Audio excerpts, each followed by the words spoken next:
A porta da casa estava entreaberta, mesmo depois de tantos anos abandonada. Rogério não lembrava de ter deixado daquele jeito. Ele tinha certeza de que havia trancado tudo quando chegou ali pela primeira vez, no fim daquela estrada de chão esquecida no interior do Paraná. O vento não explicava aquilo, nem o silêncio, muito menos o cheiro. Um cheiro antigo, pesado, como madeira molhada misturada com algo que já deveria ter desaparecido há décadas. Ele hesitou por alguns segundos antes de empurrar a porta. Lá dentro, estava escuro demais para uma casa que ainda recebia luz do fim da tarde.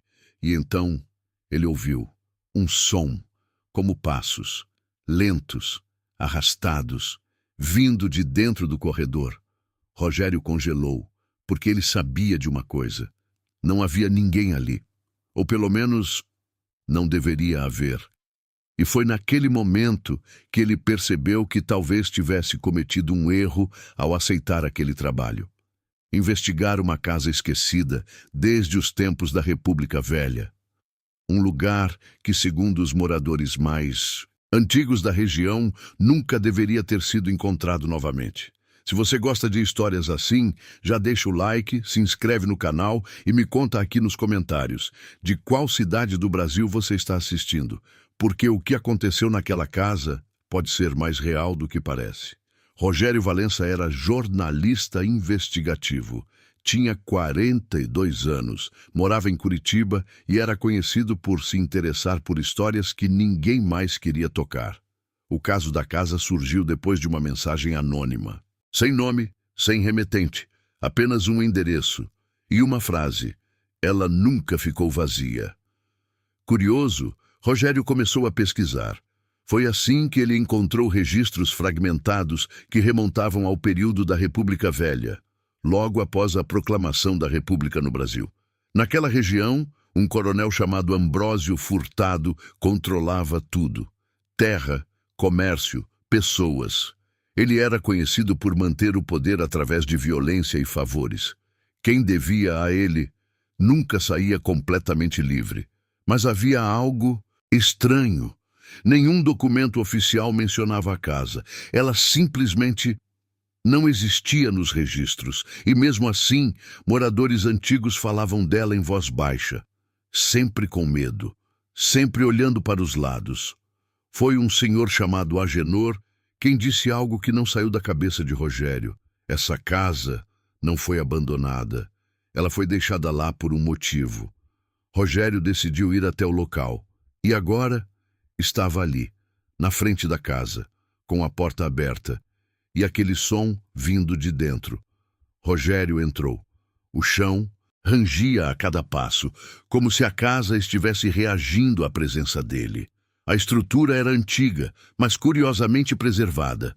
Móveis cobertos por lençóis, quadros tortos e um corredor longo, que parecia mais escuro do que deveria. Foi ali que ele encontrou a primeira coisa estranha, um retrato, antigo, de um homem sério de terno escuro, bigode bem alinhado e olhar pesado. Ambrósio Furtado, o coronel. Mas havia algo errado. Os olhos do retrato pareciam diferentes, como se não estivessem fixos, como se estivessem acompanhando. Rogério desviou o olhar incomodado. Foi então que ele ouviu novamente os passos, mais próximos, mais claros, vindos do fundo do corredor. Ele puxou o celular, ligou a lanterna e avançou. A cada passo, o ar ficava mais pesado, mais difícil de respirar. E então ele viu uma porta entreaberta. De dentro, vinha um som baixo, como alguém sussurrando. Ele parou, pensou em voltar, mas continuou. Você teria coragem de continuar? Rogério empurrou a porta e encontrou algo que não fazia sentido. O quarto estava vazio, mas não completamente. No centro havia uma cadeira, virada para a parede, e no chão, marcas, como se algo tivesse sido arrastado ali várias vezes. Rogério se aproximou lentamente. Foi quando percebeu um detalhe. Na parede havia riscos, muitos, como se alguém tivesse tentado escrever algo repetidamente.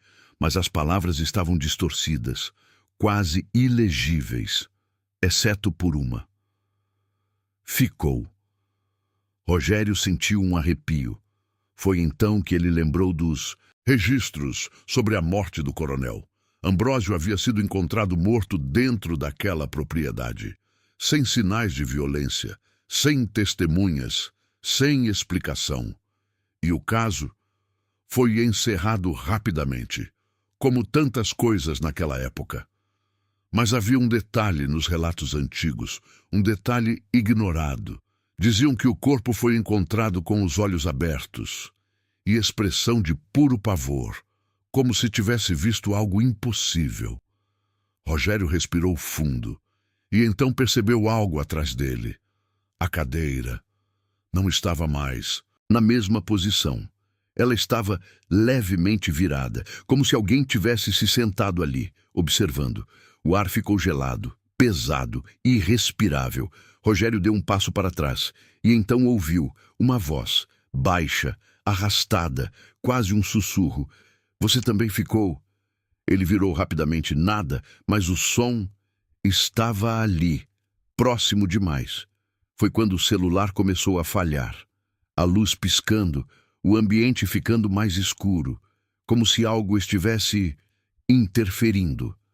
Rogério correu para o corredor, mas ele parecia diferente, mais longo, mais fechado. As portas estavam todas abertas agora e de dentro delas vinha o mesmo som. Sussurros, passos, respiração. Ele tentou sair, mas a porta de entrada não estava mais lá. Era como se a casa tivesse mudado, como se não quisesse deixá-lo ir.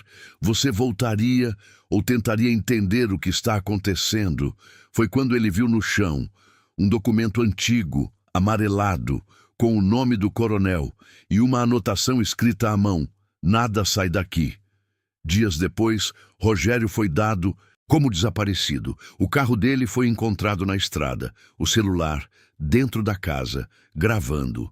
O último vídeo mostrava apenas o corredor, escuro, silencioso, até que no final uma figura aparece, parada, observando. Um homem, de terno escuro, bigode alinhado e olhos completamente vazios. A gravação termina com um som, um sussurro. Ficou.